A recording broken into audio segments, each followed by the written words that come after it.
I'm Nick May with Walls by Design. Today's question is, what do I need to do to get ready for paint day? Let's get into it.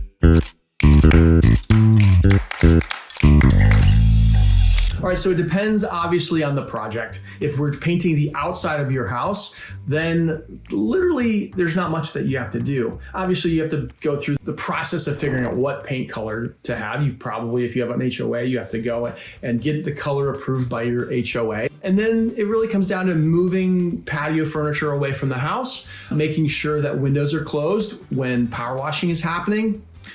And maybe if you have dogs, I would recommend picking up the dog poop around the yard. Those are literally the things that you need to do to get ready. Now, on the inside, if we're painting the inside of the house, we are typically going to have a conversation at our project review meeting, and we will be on the same page as where are we going to start? Because you typically don't have to move everything all at once, but we're going to identify a couple of rooms that we're going to start in, and you are going to be responsible for moving out all personal items. So like things like that, you have to move all that. Furniture.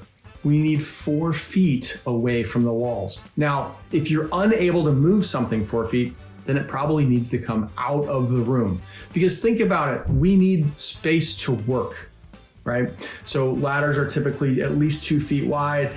We need room to carry buckets and do the work that we need to do. The more stuff that's in a room, the longer it takes us. So we always say you got to move all that stuff. Window treatments need to come down. We will not take window treatments down. You need to move appliances. We can't move appliances. These are just from things we've learned over the years of things can break that we just aren't aware of, that they're old and brittle. Floors can get scratched. Water lines can cause all sorts of mess. So those are the things. Now, if we're painting cabinets, and people don't like hearing me say this, but you have to empty out the contents of the cabinets. Why? I have a video on this, but it's mainly because of dust. There's going to be a little bit of dust on everything. If you've cleaned it out and we just have a little bit of layer of dust on the countertops, it's super easy to wipe up, right?